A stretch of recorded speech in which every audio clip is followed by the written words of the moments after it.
నమస్కారం. IRCTC Tatkal ticket booking ఎప్పుడూ ఒక పెద్ద టాస్క్ కదా.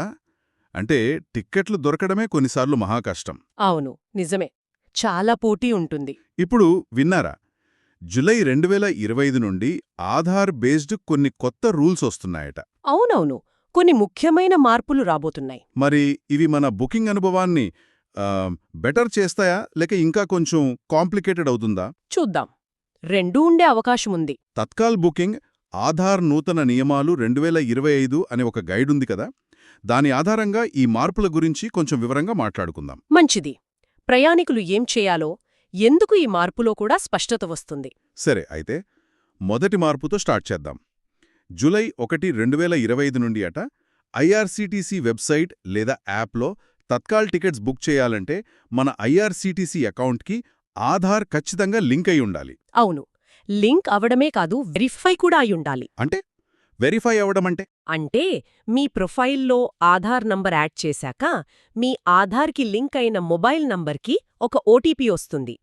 ఆ ఓటీపీ ఎంటర్ చేస్తేనే మీ కేవైసీ అంటే నో యోర్ కస్టమర్ ప్రాసెస్ పూర్తవుతుంది. అప్పుడే మీ అకౌంట్ వెరిఫైడ్ అవుతుంది. ఓ, ఓకే, అర్థమైంది. ఇది చాలా ముఖ్యం. దీని మెయిన్ ఏమేంటంటే, తత్కాల్ టికెట్లను బ్లాక్ మార్కెట్ చేసే అనధికార ఏజెంట్లుంటారు కదా, వాళ్లని, ఇంకా ఆటోమేటెడ్ సాఫ్ట్వేర్ బాట్స్ వాడకాన్ని తగ్గించడం. బాట్స్ పెద్ద సమస్య కదా. అవును.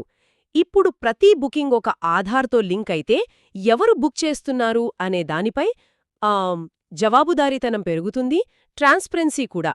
దీనివల్ల నిజమైన ప్రయాణికులకు టికెట్స్ దొరికే ఛాన్సెస్ పెరుగుతాయని రైల్వేస్ ఆలోచన. మరి ఈ బాట్స్ని ఇది పూర్తిగా ఆపగలదా లేక వాటిని కూడా ఆధార్తో లింక్ చేసే మార్గాలు కనిపెడతారా? చూడండి, పూర్తిగా ఆపడమనేది ఎప్పుడూ కష్టమే, కాని ఖచ్చితంగా ఇది ప్రాసెస్ని చాలా కష్టతరం చేస్తుంది. ఫేక్ అకౌంట్స్ క్రియేట్ చేయడం అంత ఈజీ కాదికపై. సరే, ఇక రెండో మార్పంట. అవును, రెండోది జులై 15, 2025 నుండి ప్రతి తత్కాల్ బుకింగ్ చేసేటప్పుడు ఆధార్ బేస్డ్ ఓటీపీ ఎంటర్ చేయాలి. ప్రతిసారినా? అవును, ప్రతిసారి. ఇది సుదు ఆన్లైన్ బుకింగ్కే కాదు, రైల్వే కౌంటర్లలో అంటే పీఆర్ఎస్ కౌంటర్స్లో చేసినా లేదా ఆథరైజ్డ్ ఏజెంట్ల ద్వారా చేసినా కూడా ఈ ఓటీపీ అవసరం. అలాగా? అంటే కౌంటర్లో టికెట్ తీసుకోవటానికి వెళ్ళినా ఆధార్కి లింక్ అయిన ఫోన్ కంపల్సరీగా పట్టుకెళ్లాలా? ఖచ్చితంగా. బుకింగ్ టైంలో మీ ఆధార్తో లింక్ అయిన మొబైల్కి ఓటీపీ వస్తుంది. దాన్ని అక్కడ చెప్పాలి. ఇదొక రియల్ టైం వెరిఫికేషన్ అన్నమాట.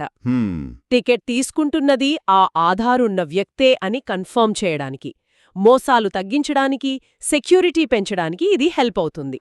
నిజమే.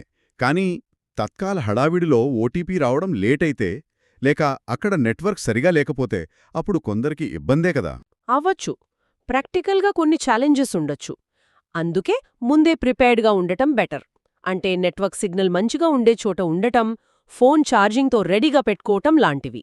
అవును, అది కరెక్టే. సెక్యూరిటీ కోసం ఈ అదనపు స్టెప్ అవసరమని రైల్వేస్ భావిస్తున్నాయి. ఇక మూడోది, ఇది ఏజెంట్లకు సంబంధించింది. ఏజెంట్స్ విషయంలో ఏం మార్పు? ఇది కూడా జులై 15 నుంచే. ఆథరైజ్డ్ ఏజెంట్లు కూడా తత్కాల్ బుకింగ్ విండో ఓపెన్ అయిన ఫస్ట్ 30 మినిట్స్ టికెట్లు బుక్ చెయ్యలేరు. ఓ, అంటే? అంటే ఏసీ క్లాస్కు ఉదయం 10 నుండి 10 గంటల 30 నిమిషాల వరకు, నాన్ ఏసీకి ఉదయం 11 నుండి 11 గంటల 30 నిమిషాల వరకు వాళ్లు తత్కాల్ టికెట్స్ బుక్ చేయడానికి వీల్లేదు. ఇది ఇంట్రెస్టింగ్గా ఉంది. ఎందుకనలా? దీని వెనుక లాజిక్ సింపుల్. తత్కాల్ టికెట్లకు విపరీతమైన డిమాండుండే ఆ మొదటి అరగంటలో డైరెక్ట్గా బుక్ చేసుకునే సాధారణ ప్రయాణికులకే ఎక్కువ అవకాశం దొరకాలని. అంటే ఏజెంట్లు వాళ్ల ఫాస్ట్ సిస్టమ్స్తో ఎక్కువ టికెట్స్ తీసేసుకుంటున్నారు అనే కంప్లైంట్స్ ఉన్నాయి కదా. ఎగ్జాక్ట్లీ. దాన్ని తగ్గించడానికే ఈ టైం లిమిట్ పెట్టారు. అర్థమైంది. మరి ఎన్ని మార్పులు వస్తున్నాయి కదా, ప్రయాణికులు ఏం చెయ్యాలి, ఎలా రెడీ అవ్వాలి? ముఖ్యంగా 2 పనులు వెంటనే చెయ్యాలి. ఒకటి, మీ ఐఆర్సీటీసీ అకౌంట్కి మీ ఆధార్ నంబర్ని వెంటనే లింక్ చేసి ఓటీపీతో వెరిఫై చేసుకోండి. జూలై 1 వరకు వెయిట్ చెయ్యొద్దు. ఇప్పుడే చేసేయమంటారా? అవును, ఇప్పుడే. రెండోది, మీరు రెగ్యులర్గా ప్రయాణించే మీ ఫ్యామిలీ మెంబర్స్ లేదా ఫ్రెండ్స్ వివరాలుంటాయి కదా, వారిని ఐఆర్సీటీసీలో మాస్టర్ లిస్ట్ అని ఒక ఆప్షన్ ఉంటుంది, అందులో యాడ్ చెయ్యండి. వాళ్ళ ఆధార్ ఐడీలతో ముందే వెరిఫై చేసి పెట్టుకోండి. ఈ మాస్టర్ లిస్ట్ వల్ల యూజ్ ఏంటి? అంటే టైం సేవ్ అవుతుందా? చాలా. చాలా టైం సేవ్ అవుతుంది తెలుసా? బుకింగ్ టైంలో ప్రయాణికుల పేర్లు, వయస్సు, ఆధార్ నంబర్ ఇవన్నీ టైప్ చేయాల్సిన అవసరం ఉండదు. ఆ, జస్ట్ ఆ మాస్టర్ లిస్ట్ నుండి సెలెక్ట్ చేసుకుంటే సరిపోతుంది. వాళ్ళ ఆధార్ కూడా ముందే వెరిఫై అయ్యుంటే ప్రాసెస్ చాలా ఫాస్ట్గా అయిపోతుంది. తత్కాల్ బుకింగ్లో ప్రతి సెకండ్ ఇంపార్టెంట్ కదా. నిజమే. ఆ టెన్షన్ బాగా తగ్గుతుంది. అవును. ఇంకో విషయం, జూలై 15 తర్వాత బుకింగ్ చేసేటప్పుడు ఓటీపీ కోసం మీ ఆధార్ లింక్డ్ ఫోన్ తప్పనిసరిగా మీ దగ్గర ఉండాలి. ఇది మర్చిపోవద్దు. ఒకవేళ ఏజెంటు ద్వారా బుక్ చేసినా సరేనా ఆ మొదటి 30 నిమిషాల తర్వాత? అవును, అప్పటికీ మీ ఫోన్కి వచ్చే ఓటీపీని ఏజెంట్కి చెప్పాల్సిందే. మీ ప్రమేయం లేకుండా బుకింగ్ అవ్వదు. ఓకే, అన్ని గుర్తుపెట్టుకోవాల్సిన విషయాలే.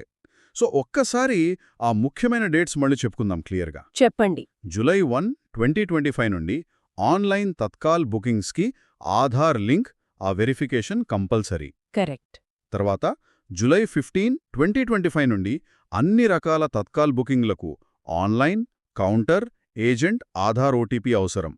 ప్లస్ ఏజెంట్లు మొదటి 30 నిమిషాలు బుక్ చేయలేరు. అంతే కదా? సరిగ్గా చెప్పారు. ఓవరాల్గా చూస్తే ఈ రూల్స్ యొక్క ఉద్దేశ్యం తత్కాల్ బుకింగ్ ప్రాసెస్ని ఫేర్గా, ట్రాన్స్పరెంట్లో మార్చడం, నిజమైన ప్రయాణికులకు సర్వీస్ ఇంప్రూవ్ చేయడం, దుర్వినియోగాన్ని తగ్గించటం మెయిన్ టార్గెట్. అయితే నాకు ప్రశ్న ఉంది. ఈ కొత్త ఆధార్ బేస్డ్ సిస్టమ్ నిజంగా ఈ అనధికార ఏజెంట్లు, బాట్స్ సమస్యను పూర్తిగా ఆపేస్తుందా? లేక వాళ్ళు ఏదో ఒక కొత్త లూప్ హోల్ కనిపెడతారా? అది $1 మిలియన్ క్వశ్చన్. టెక్నాలజీతో పాటు దాన్ని బైపాస్ చేసే మార్గాలు కూడా వస్తూనే ఉంటాయి. అవును. మరి లాంగ్ రన్లో ప్రయాణికుల అసలు ఎక్స్పీరియన్స్ మీద దీని ఎఫెక్ట్ ఎలా ఉంటుందో చూడాలి. అంటే ఈ మార్పులు మంచి చేస్తాయా లేక ఇబ్బంది పెడతాయా అనేది కాలమే చెప్పాలి. ఖచ్చితంగా. దానిపై మనందరి అభిప్రాయాలు కూడా కాలక్రమేణా మారొచ్చు.